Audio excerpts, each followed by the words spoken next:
Welcome back to What the Fertility Season 4. Today we have a special guest with us, Hayley, all the way from Australia.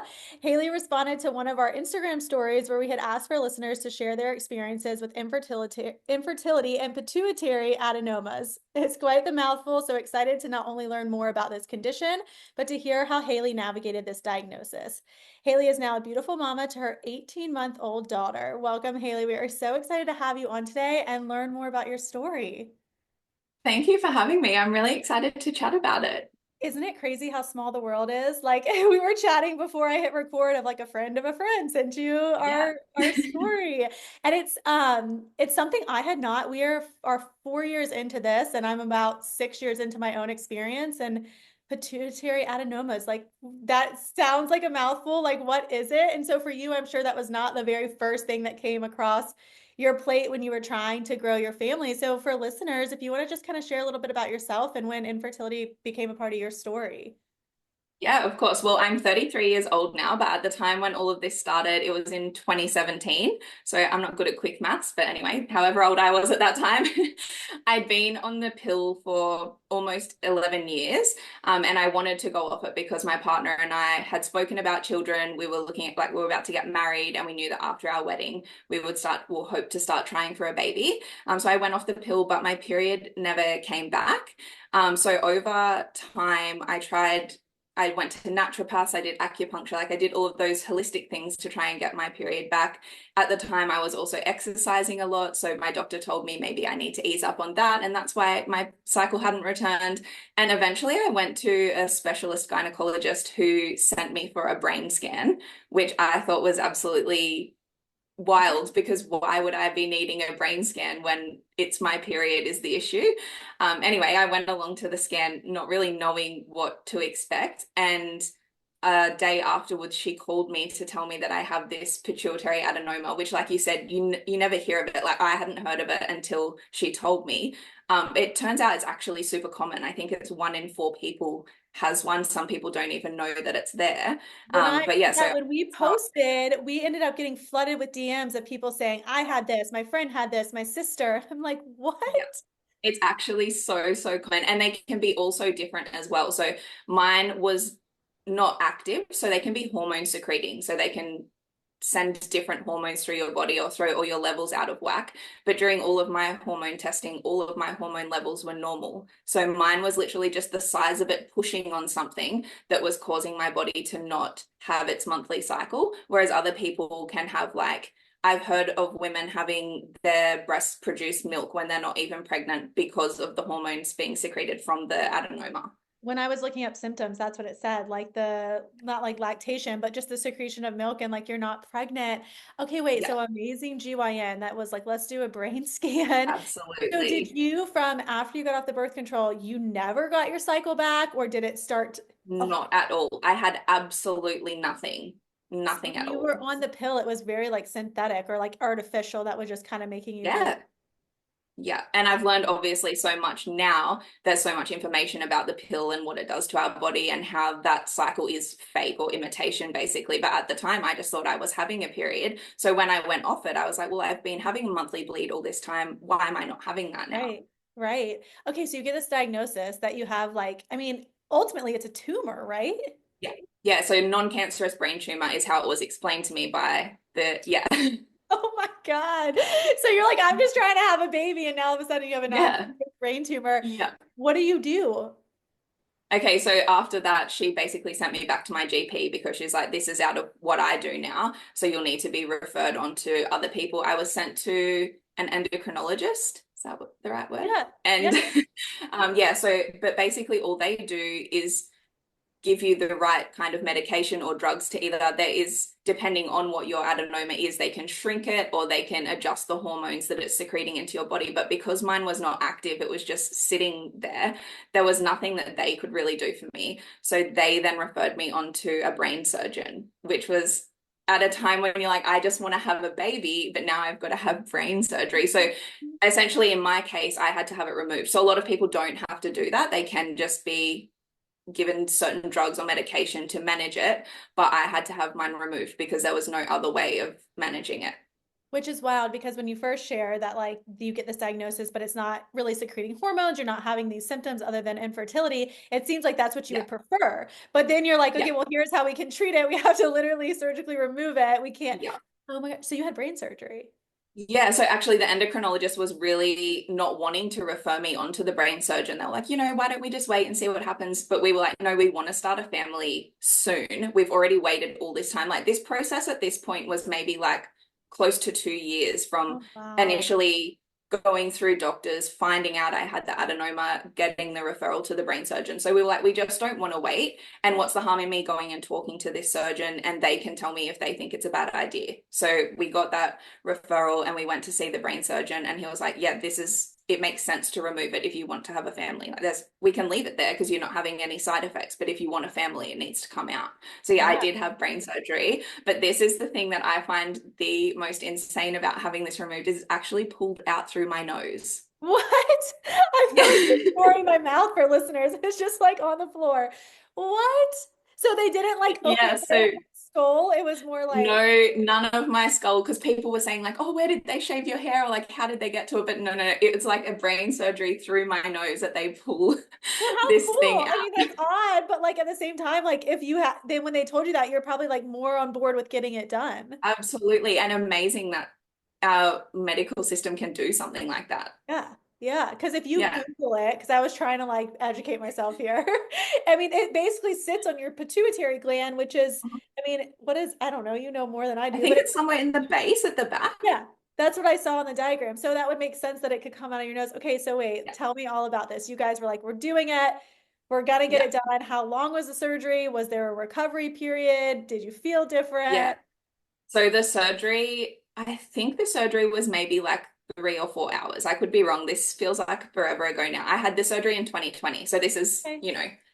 4 years ago, December 2020, I had the surgery. But then I was in ICU for a night, hooked up to all of these things. And then I stayed in the hospital for an extra 4 days after that. It was like huge headaches, obviously, because they pulled this thing out of my brain. Ah, But that was the in hospital headaches and stuff. Once I got home, I felt pretty good. There was packing and stuff in my nose because of how they had to remove it. But as soon as that got removed, which I think was after 5 or 6 weeks, I just felt normal again. Yeah. wow. Like the Yeah. things that us moms will do and women will do to have Right? a baby. Yeah. And I know before Yeah. we hit record, okay, that's wild and insane. But also, if you're listening and this is something that you have and you have to get it removed, like, thank you for Yeah. sharing that. It feels like I think when someone says brain surgery, obviously very overwhelming, but when you find out that it's through your nose, and of course there's risks and can be potential side effects for every surgery, but I think for me, having the chance to be able to have a baby outweighed all of that. Yeah. So yeah, it was not bad. I can't even remember it now that we're like 4 years on from it. So if you do have to have this surgery, it may seem scary, definitely at the time, but it is not bad at all. And the recovery, not bad. Bad Yeah. headache for maybe a week. Oh my gosh. Well, thank you for Yeah, sharing. That's that's like okay. such a unique story, but I know that's not where your story ends because before we hit record, I was Yes. like, okay, so did you just have this and you had your daughter and you're like, no, I got a really long story. So after that, where you and your partner like, this is gonna be a breeze, we got this, let's just start trying again. Yeah, not really, because after that, I had to wait still for my period to come back. Oh, So, wait for everything to kind of go back to normal, which I was being monitored over a couple of months, just seeing if any hormone levels changed. But because I never really had any issues with my hormone levels beforehand, nothing was really changing. I think it was February, so 2 months after the surgery, I had spotting for the first time, which it wasn't a whole, like a full-on period, but the fact that like this is probably TMI, but nothing of color had left my body in like yeah. what, Nothing 5 years at this TMI on the point. podcast. Yeah, so that's how I was explaining it to like my friends and my partner. I was like, nothing of color has left my body in 5 years. Like I'm so excited to even just be spotting right now. Yeah, I know, I But then it understand. was it was May. So I think what is that? Maybe like 5 months after the surgery, I got my first proper period. And then my cycle was regular after that. And then I actually have notes here because I had to write myself a timeline because it was For just such a sure. crazy time. But in October 2021 was the first time that I fell pregnant, which actually wasn't planned, wasn't on purpose. Obviously, we wanted a baby, so it is planned in a way, but we weren't actively trying. So I fell pregnant in October 2021, so excited. And we were just like, this is it. We've waited all this time. I've had the surgery, everything's going well. And then I think it was at 6 weeks, the day before I was meant to go for my, I don't know what it's called there, but in Australia we call it the dating scan just to see how far along you are. It was the day before I was meant to go to that scan, I started bleeding. And then we lost that pregnancy, unfortunately, which was really, really heartbreaking. And I know it's so common, but obviously it doesn't make it any less heartbreaking at the time when you've got so excited and you start imagining that life for yourself. So yeah, that was the first time. And then, Yeah, I'm so sorry for your yeah. loss. Like you said, Oh, like it's 6 weeks, but that was 6 weeks of literally you've planned your whole rest of your life out. yeah. And like I the, feel like it can be one day and your brain starts thinking of all those things. You see yourself as a mom and you think about when your baby's going to be due and like all those things run through your head immediately after finding out that you're yeah. pregnant. So, And I mean, yeah. not to mention you'd gone through brain surgery, you'd gone through tears, and it's just like it's so crazy. Like all you had wanted to do was like bleed and have a cycle, and then you like have this loss. So that had to be like so emotional and mentally taxing as well. It was. And I think, well, a lot of people close to me had been through loss as well. So it's not that I expected it, but I was prepared for it. I like to think that I'm someone who's really mentally strong too. So not to say that the first time I didn't care, but I felt okay to let it go. I was like, I've been through all of this and my body's probably not 100% back to how it should be and like ready to carry a baby. I think not that I made excuses for my body, but I was like, I could Yeah. rationalize and be okay with the fact that we'd lost this pregnancy. Yeah, I don't know. I just had my own ways of working through it. And of course, I was still heartbroken, but it was like, it's okay, we'll move on and we'll try again. Right. So, and that makes perfect sense. So you're like, all Yeah, right, I'm yeah, ready to go again. Let's go. yeah. So that was no like I fell pregnant October and then November we had the loss. And then in January I fell pregnant again. And I was like, okay, cool, this one's going to be it because surely you don't lose two in a row, right? And then we made it to the dating scan this time, but then they found no heartbeat at the scan. Oh my So God. yeah, so that one was around, I feel like it was 7 or 8 weeks. And then so that was the second loss in February of 2022. And that time I was a little more upset because I was like, this just feels really unfair now that we've had to go through this twice. And again, I know people go through this Yeah. Well, unfair multiple and times. and scary. And like I've been in a similar situation. Like you start to pass milestones. So for you, you're like, I made it to the dating scan. Okay, we're okay. And then to find out about a loss in a scan is just a whole different level of like Yeah. Like heart. you're going in there kind of excited, like we're going to see our baby today, we're going to hear the heartbeat, and then it's just like all of that comes crashing down with someone that you don't know in the room as well, which is also really hard. Was your partner able to go with you for that Yeah, scan? yeah, he was there. Yeah. Yeah, Oh, yeah. I'm so sorry. That's Oh, so please tough. don't be sorry. And it's all part of your story, and you have your Yeah, perfect daughter now. And so, like, it's similar thought process that I have. If I didn't go through that, I wouldn't have her and all that stuff. yeah, But when you do start to have that reoccurrent loss, it becomes scary. You're like, what now? yeah. So then that loss was in February of 22. And then in June 2022, my partner and I were about to go on this big holiday, road trip holiday. And before we left, I was like, we're planning to go to wineries and doing all this stuff. And my period's 3 days late and we're leaving tomorrow. Like maybe I should just check before we leave that I'm not pregnant. And I took a test and I was pregnant. So this is the third pregnancy now within like, Yeah, 8 months? we have Yeah. similar So stories. I literally also could get pregnant super quick. It would be like people are yeah, like, I think in 2020 I was pregnant 4 times, and people are like, how? So it sounds yeah. very similar.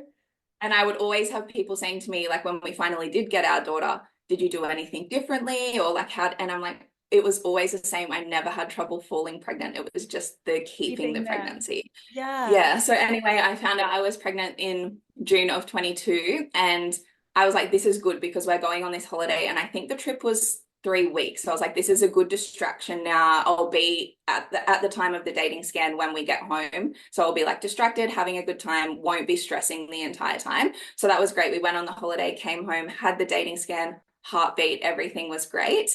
And then we had our 12-week scan, which is I've had the, in Australia, called NIPT test, which is to Yep. test for any chromosomal abnormalities. That was all fine. We found out that the baby was a boy. And then we went to our 12-week scan, and the sonographer was like, really casual, chill, chatting to me like everything was fine. At the time, I actually wore an Apple Watch, and my friend had texted me saying, "How did the scan go?" And the sonographer was like, "I'm just going to pop out of the room and grab some pictures and then I'll come back." So I'd written back to my friend on my watch, like, "All looks good, so exciting."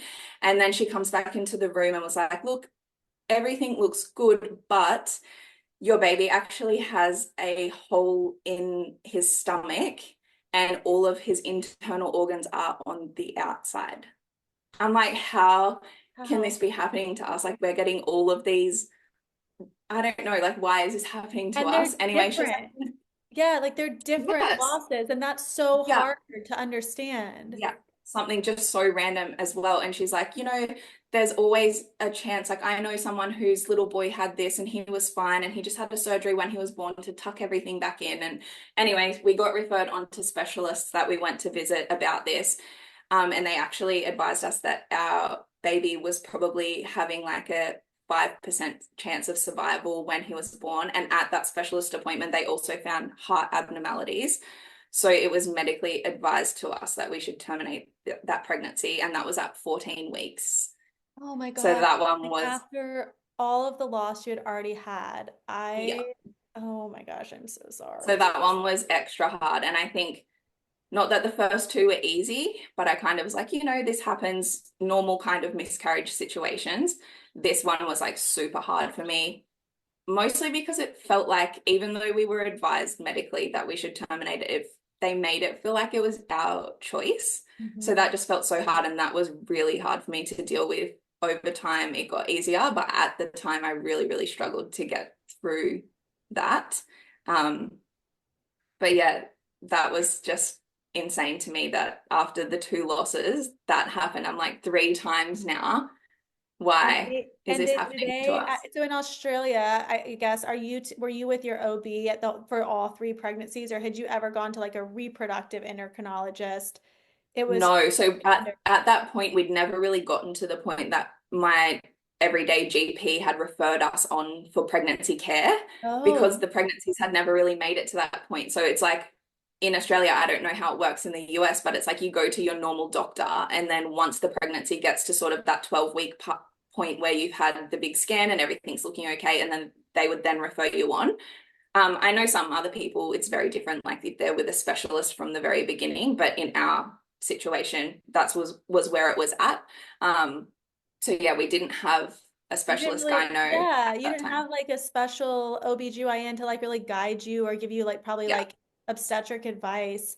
Okay, that's so yeah, difficult. And I mean, I guess if you don't mind me asking, I'm assuming we call it a DNC, so you had like a yes, we medical do as well. procedure. So I was really lucky at the 14 weeks. I was still able to have a DNC. I couldn't have it out at our local hospital because they don't do it at that point, but there was one sort of close by that I could go to still have that procedure. So for all three of them, I had a DNC. Yeah. Oh, for all three. Yeah. Oh, wow, that's a Yeah. lot. Oh my Yeah. goodness. Okay, so at this Yeah. point, So this what are is you all within a guys? year. Yeah. Oh, jeez. That's a lot on your body and a lot of healing and just like a lot of like trauma, not even like to Yeah. mention physically, but emotionally. So Yeah. you're like, you're basically in your second trimester at this point when you have this loss, this Yeah. DNC. So your body has to heal. I mean, what was that experience like for you as you guys kind of made the decision of what was next? Yeah, so the healing for that, like physically and emotionally, was really hard. In that particular DNC, I had retained products. So I think it was maybe 2 or 3 months after I had like another massive bleed when my body cleared Hmm. that. But we just decided, let's not try again this year. I said to my husband, I am like, my Too body much. needs to do its thing. Yeah, Yeah. I need to just get back to feeling like myself again, because this past year has been a hormonal roller coaster. So let's just chill, enjoy like the Christmas holiday period, and then in the new year we'll start trying again. And then in December, I accidentally fell pregnant. I love it. And it sounds so horrible, but I was almost like mad at my husband. I was like, this is not what we talked about. Yeah. I didn't want to be pregnant right now. But at the same time, you're still like, Thrilled. what a blessing to be pregnant. Yeah. Yeah. So that was in December 22. And it was 2 days before Christmas. And then I was like, this has got to be the one, you know? And it was, thankfully. Our beautiful daughter Maisie was born in August of 2023. She is the best thing that's ever happened. And I know some people don't see it this way, but she's like so perfect for us as a couple and our family. It's like all of this waiting and loss was because it's meant to be her. Like she's meant to be the one for us. Yeah, I love that sentiment. I mean, I think we were sharing that before too. And my husband and I always say, like, she's all six babies in one. Like, she just, and Yeah, for our daughter, we're like, all of these losses, like, she has just like all these, she's just so perfect. yeah. So I could definitely relate to that. Oh my goodness. I And so know, what a roller coaster, right? yeah, what a roller coaster ride, and like how resilient you were to just keep going, and then also to have that just kind of like, hey, we need to take a break. Like I can't Yeah. do this again. I think that's always really important too when people hear these stories, and someone like you or I can share quickly Mhm. three losses, but really that was a lot, and it was a lot to process and a lot even probably with your partner. Was your husband kind of on board with you the whole time of like, okay, we'll try again or we should wait? Absolutely. He's always like, whatever you want to do, we'll do that. I I love mean, at the that. end of the day, it's my body. So he's like, you've got to be wanting to do it. Yeah, no, I love that so much. So, I mean, you have an 18-month-old. When I had an 18-month-old, I was in no headspace at all for more kids. I was like, this is it for me. You're Right? probably like not even in that space. But for somebody that might have been in that space, live the space of still trying to conceive, do you have any like, and they get the diagnosis, right, of like a pituitary adenoma. And granted, there's multiple different kinds. Do you have any advice to those listeners or like any tips or I would honestly say do what feels right to you because, like I said, we had that endocrinologist who said maybe wait it out a little bit longer and see what happens. And like you will know in that moment what feels right for you. If you're like really ready to have a baby 6 months ago, push for the referral or to talk to someone new or just get yourself to where you want to be. Because I feel like in the medical space, so often you'll be like written off or they won't take you seriously. Or even my doctor for so long who was like, oh, it's probably because you're just exercising too much. And I mean, in some cases it is. So there is like, this is really like not rare, but it's not always the case. But if right? you are struggling to find out what's happening with your cycle and there's no answers, just ask, can I get a brain scan? I heard about this pituitary adenoma. Is it possible I've got this? Because maybe you do. Because maybe you do, and so many people have unexplained infertility. And so I think that is such great advice. And I think like I know you alluded to it, but you didn't do anything different for all four of your pregnancies. And I think that's really special and something to just highlight because women that do have two losses or more, they think that Yeah. they need to go do IVF. They think that they need to go like get on all these medications. But so for Yeah. you, it was just like I'm just gonna put this like out there and I'm just gonna keep trying and we don't feel Yeah. like we need like intervention. Yeah, I also just really trusted my body. I was like, my body knows how to fall pregnant. And I mean, maybe after, like, if we had have lost another one or something, I would have been like, something's not really feeling right here. But especially too, because it was for different reasons. Like, they weren't Right. all just the same thing. I'm like, this is just really unlucky for us. Like, we've just had a bad run and our time will come. I trust that my body knows what to do. And I just really felt like we would get one eventually. I love that perspective. I wish I would have had that. I wish I would have had that mindset when I was going through it because we ended up doing IVF. That didn't work. We miscarried there. And like, so both of my daughters are spontaneous pregnancies, really no like crazy differences. So I can definitely relate to that. It's so hard to think rationally when you're going through it too, though. Like if you're in the middle of it, it's so hard to be like, oh, it's fine. Like the next one will be the one. I know it's Yeah. so heartbreaking and you just want, like, you want to be pregnant so badly. You're like, we need to get help for this. And if that's what you feel like you need, like I said, you know what feels right for you and do that. Do what feels right for you. Don't do what someone on Facebook says you should do, or someone who said, oh, we did this, this, and this, and then that worked for us. Like everyone is so different. Every body is different. Every pregnancy is different. Do what feels right for you in the moment. I love this. Thank you so much. And I know that you have a pretty big social media following for just like your daily life and lifestyle wellness.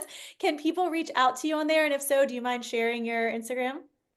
Yeah, of course. If anyone ever has any questions about this stuff, I love talking about it. My Instagram is just my name, Hayley J. Conner. And yeah, if you want to chat about any of this stuff, you can message me anytime. Yeah, she's so great. She just responded to our DMs and told us everything. Everything. So in the show notes, we will link her Instagram if you want to find her. I really enjoyed following along. Your daughter is adorable. Thank you so much for sharing your experience and just some tips and tricks for our listeners. Thanks.